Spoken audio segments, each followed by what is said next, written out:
I am Marsha Rose and welcome back or welcome to my channel. Happy New Year's, you guys. Happy New Year. I hope you guys had a wonderful New Year's. Y'all was safe.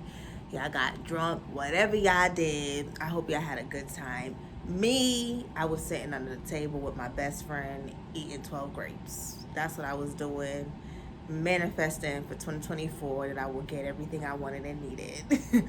But yeah, that's how my new year went.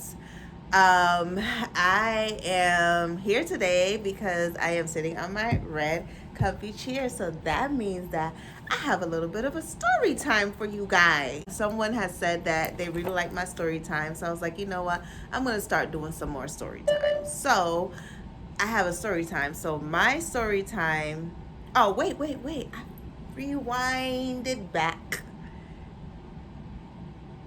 First, before I get into the story time, please go and like and subscribe to my channel and tell a friend to tell a friend to tell a friend to like and subscribe to my channel. All right, we're gonna go into it now. So, I want to talk about this situation I had. Okay, so I told you guys about my first relationship that I was with, my first woman relationship that I was with, and what it did to me. So now we're on to my second relationship. So my second relationship was basically a rebound. I had literally just came out of my 6-year relationship with my last girlfriend, and I was feeling sad. I just didn't want to be bothered. I was just doing whatever, and I was dating. I was talking to a few women and just doing whatever I wanted to do at that time while still being in love with my ex-girlfriend. And so this person that came to me, she was a little younger than me. She was a straight up stud. I don't really deal with full blown studs, but she was a stud. And I, you know, that was kind of a sign, but I didn't really care because when you're going off of a broken heart, you just picking whatever coming. Whatever is giving you the time of day, whatever is making you feel good, you just doing whatever. And with this person, she was really into the Connecticut LGBTQ lifestyle. And I really was not as much in that lifestyle. I just used to party a lot in that lifestyle. And but my ex wasn't the ex that I was with at that time. Before that, she wasn't really in the party scene either. We actually got into the party scene together.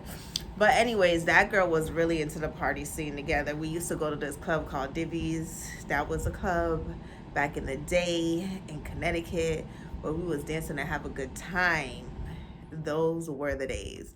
But she was known by a lot of people, mainly because she was aggressive. She would beat up on her ex-girlfriends, and she just had a bad reputation. But, you know, at that time, I was young and I wanted to do whatever I wanted to do. And, she was making me feel good at the time. And despite my friends knowing her, because my best friend knew her, and she was like, she's no good. And other people was telling me that you too good for her.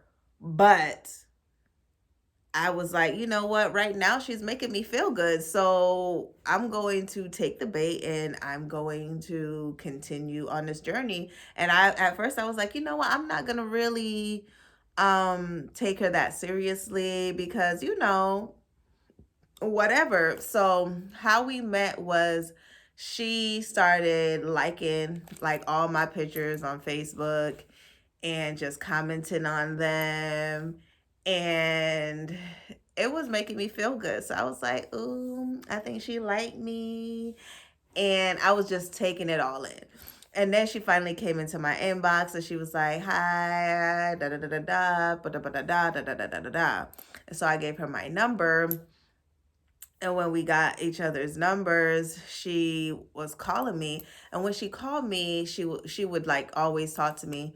She would talk to me every day, and she was telling me about herself. So another sign that was a red flag, blaring red flag, was she had a girlfriend. And I was like, you know what? I don't really want to deal with this. But then she said her girlfriend lived far away and it wasn't that serious. So I was like, okay, you know what? I could get with it.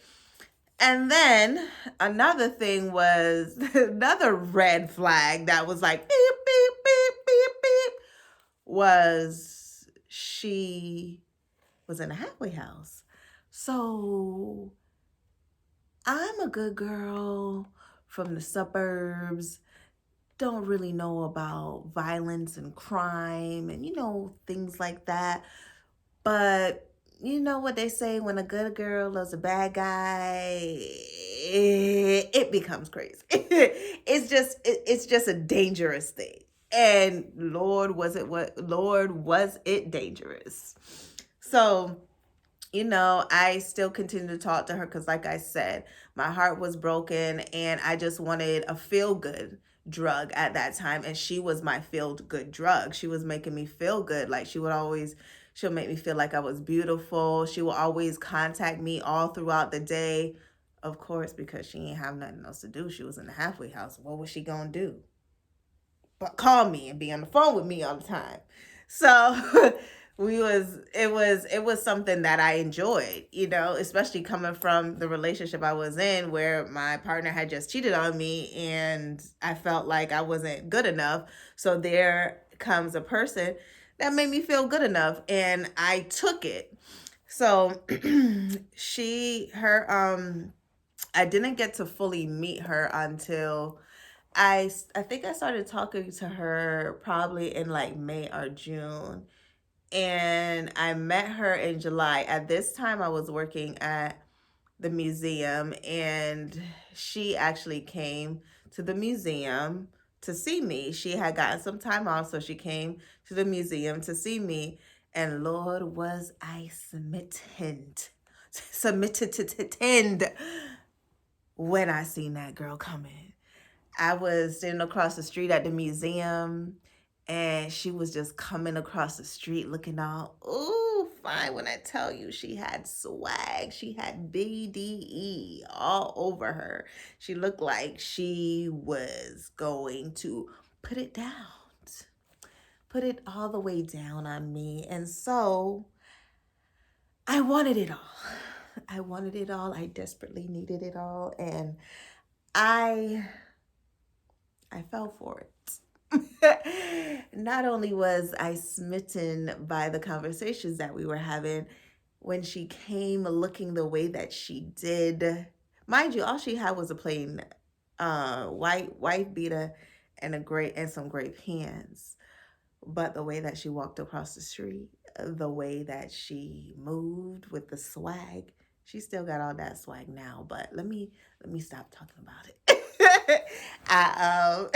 It was something. Like I was ready. So we hung out and we made out a little bit because I didn't want her to go, and I don't get my little a little makeout session with her. Like, of course, I'm gonna have a makeout session with her. Like, her looking that good, why not? So I did what it did, and I left. Like, well, and then she left.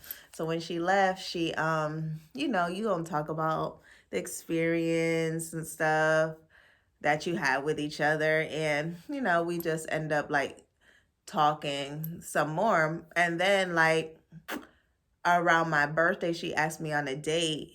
She was like, "What you doing for your birthday? I want to take you out for your birthday." So I was like, "Okay, you know what? You practically my shorty now. So yeah, you can take me out. Where you about to take me? Cause I'm ready." I'm ready to go out. So she took me out. I forgot where we went, but when we went, she gave me flowers.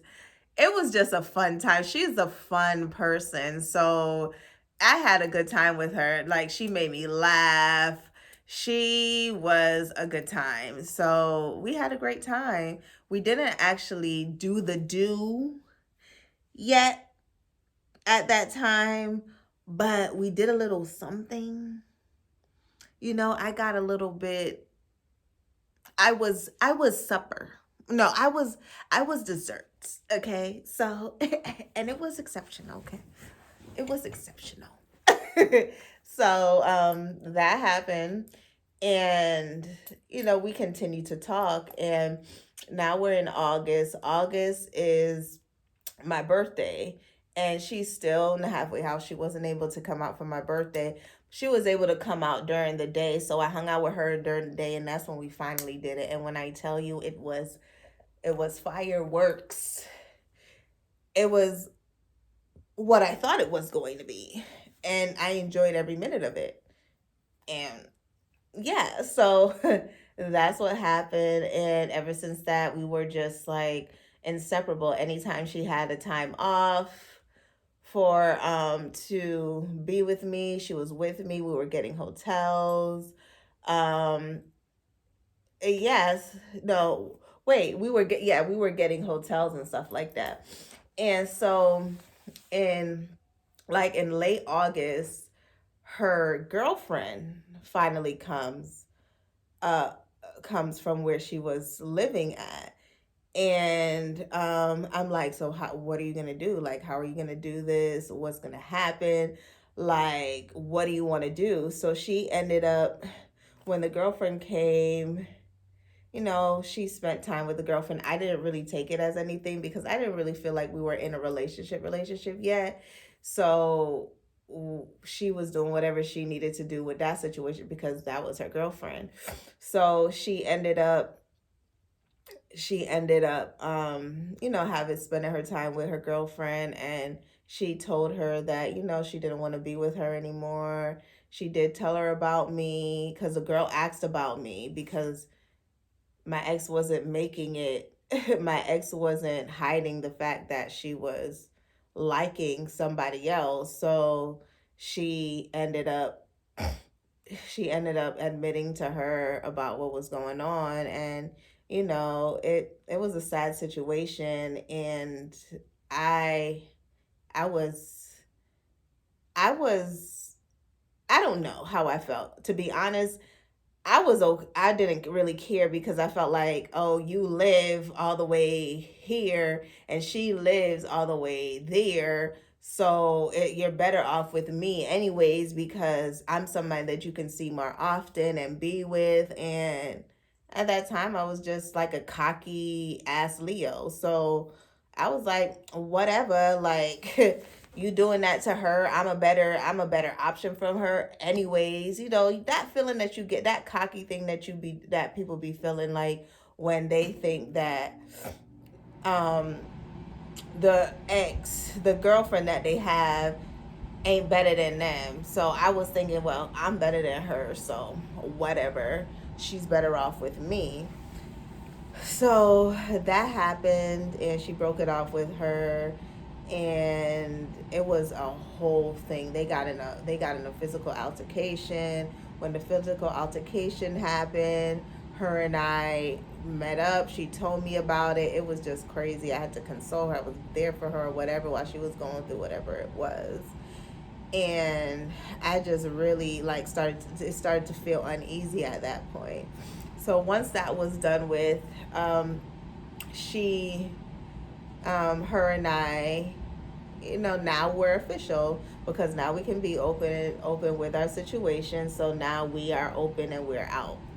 So we're out and together, and she's still, I'm still going back and forth to see her in the halfway house and picking her up and hanging out with her, and just that was my man. So me and her was doing whatever it did.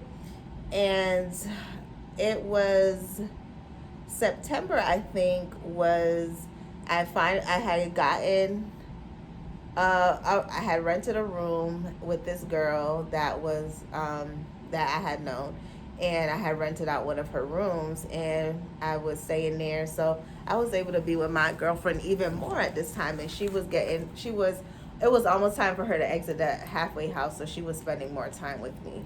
So while she was spending more time with me, it was we was seeing more of each other. She no longer had the girlfriend, so this when the narcissistic tendencies really started to come out. So there was a day when she came to my house with her two best friends, and one of her best friends had a nice jacket on. So we were all chilling, having a good time, sitting around the table talking. I was like, "Ooh, I like your jacket. Like your jacket is mad nice. It's mad cute." And my girlfriend like looked at me weird, but I didn't really think of it as anything. I didn't really think that she was offended by me saying her friend's jacket was nice, because it was a nice jacket. So we ended up finished hanging out with them, and then they all left. She left with her friends, and then me and my best friend was in my room talking, and I heard a knock on the door. And when I opened the door, my ex came up, was like to me in a stern look, looking in my face, looking crazy, was like, "Don't you ever tell my friend her jacket is nice." I'm like, "What do you mean?" Like she had a nice jacket. She was like, "Don't do that. Don't be flirting with my friend." And I was like, "Whoa, like this must be what my friends was talking about when they were saying this girl was abusive." But that was a red blaring flag. But I was like, you know what, it is what it is. That's my girl. I love her, and she's good to me, and all of the bad stuff was covered by the good stuff that she did for me. So then that was sign. That was another red flag. And then I had another red flag that happened, and that was her and I, at this time, we're in a full blown relationship. She is getting messages from one of her exes, like one of her first girlfriends that she was really, really in love with. And the ex is telling her that she's pregnant with another a guy's baby. So she's pissed about the situation. I'm not understanding why she's pissed, because that was a relationship from a long time ago. But people have feelings. So I wasn't really I wasn't really caring, because honestly, I was in a zone of still trying to get over my feelings with my ex as well. So I was like basically understanding her situation. I was like, okay, it's okay to be upset about it, because it's hurtful to watch your ex, be with someone else or get pregnant with somebody or whatever. So she was really mad. It was like it started to become an obsession to her. She was constantly texting her, and I don't know what the texts were saying, but she was very much obsessive over that and emotional over that situation, which was very weird to me. But I was like, you know what, whatever. So we had went to a birthday, one of our friends' birthday party. They had a house party or whatever, and so me and her had went to the party. And during the party, she was still texting with her ex. I don't know, like I said, I don't know what they were talking about. I wasn't looking at her phone. I didn't really care as much. It was what it was. So she ended up texting. So on our way home, she's still mad about the situation with her ex. And while because she's driving my car now, she's driving my car home. I mean, for us to go back to my place. And while she's driving my car, she's texting on the phone, and I'm like, stop texting. Like we need to get to our destination safely. Like stop texting. Yo, she literally stepped on the brakes. Mind you, we're on the highway. She stepped on the brakes, looked me in my face, looking crazy, crazy. And she said, "Shut the F up." I was like, I don't want to die. She's driving. I don't do this aggressive BS. Let me be quiet, because I don't want to deal with this. So we end up getting to my house. We don't get in a fight or anything. She's apologetic to me, tells me she's sorry for talking to me like that, and da da da da whatever. So we end up, just being together for that night because that, like I said, that was my girlfriend.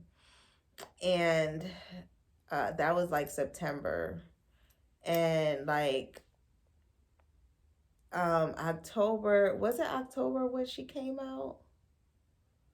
I don't remember if it was October or November was when she finally came out of the halfway house.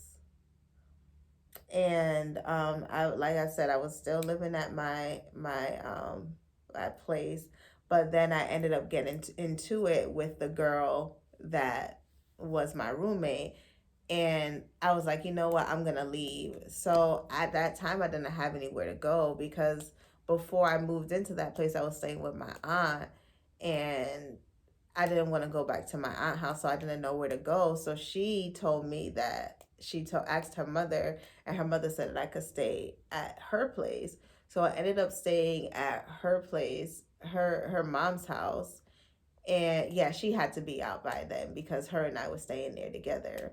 And her mom, staying at that place with her, the abuse started to get worse. Like the mental and verbal abuse was crazy. She would just talk to me however. She was emotionally abusive. She didn't start to get physically abusive as yet, but there were signs that it was going to come to a point where she would. So what happened that when it got physical was that she was very jealous. Very jealous. Mind you, she was so jealous, but you were a cheater. You were a liar. You're a manipulator. Like, but you're jealous of me, and I'm not even, I'm not having sex with nobody. I'm not texting people. I'm not doing all that stuff. So to me, it was just like crazy. And I there was she first of all, she had an insecurity when it came to women with locks because I am a woman who loves me a woman with locks. Locks is my weakness.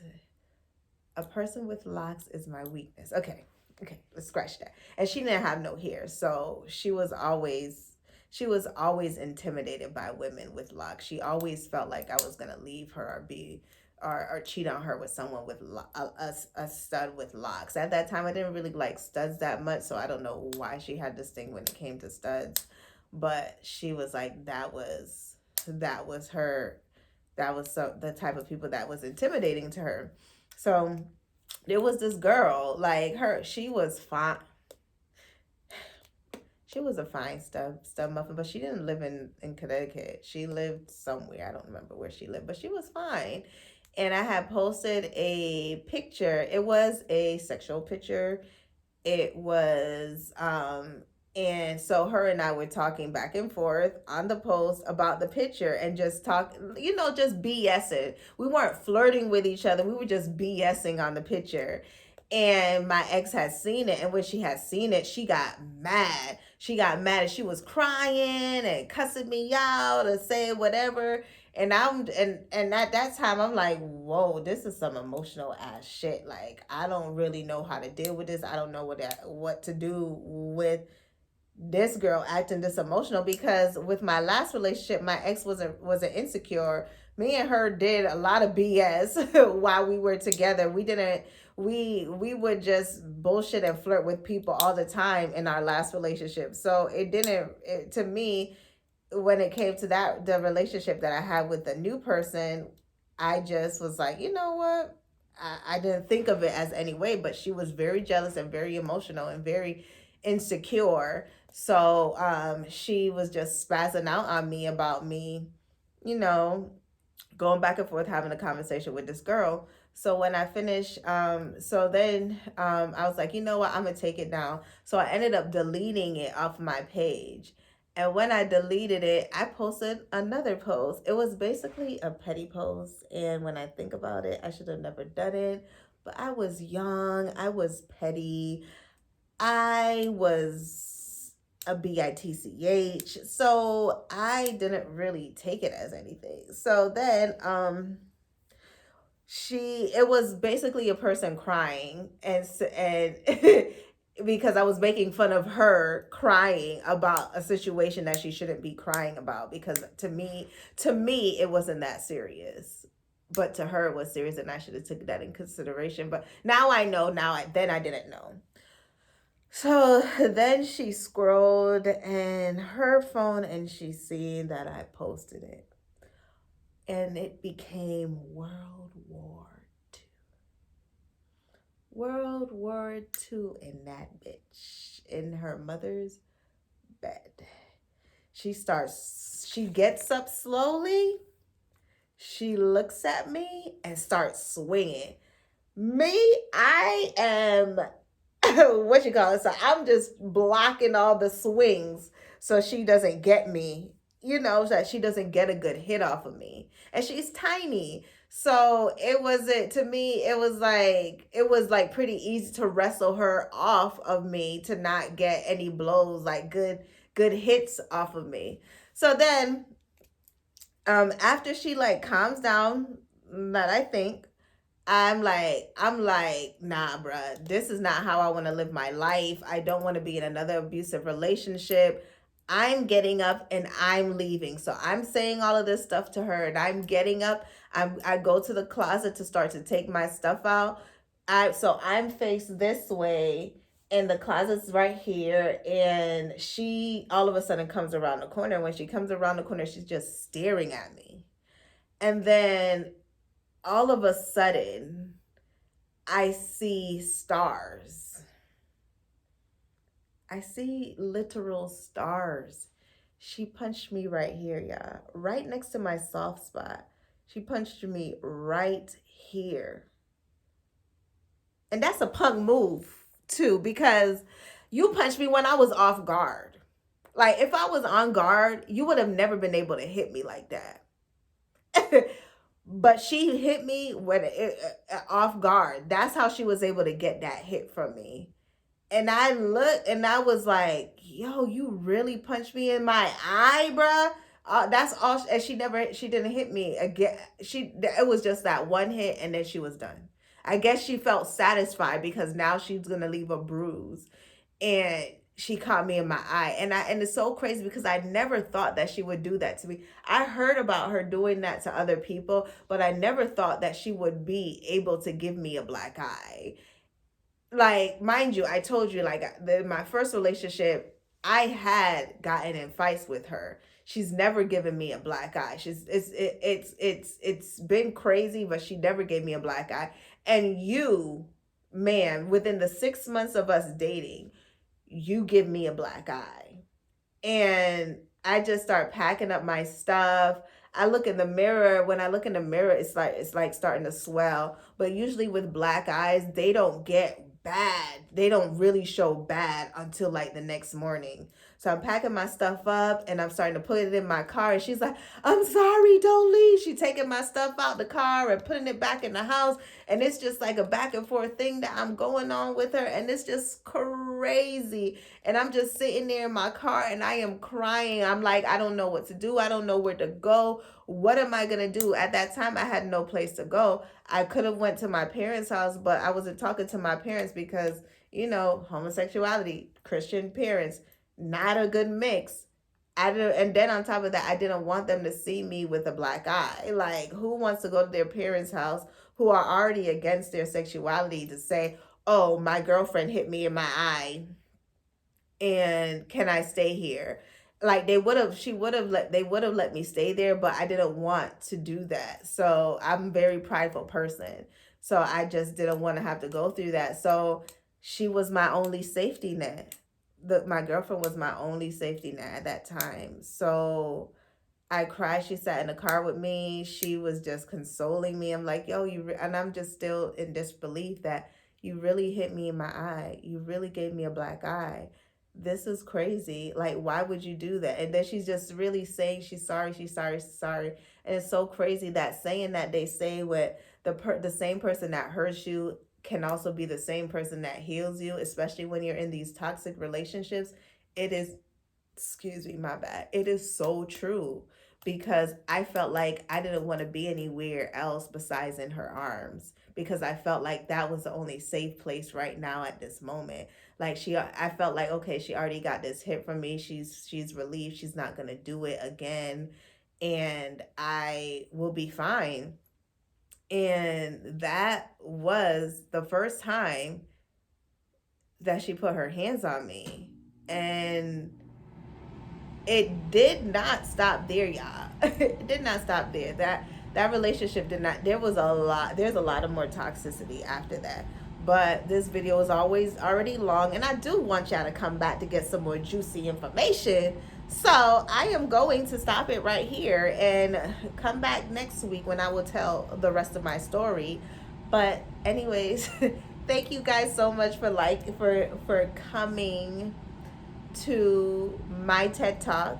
I hope you enjoyed the conversation. And please don't forget to like and subscribe to my channel. Marsha Rose is out of here. Bye.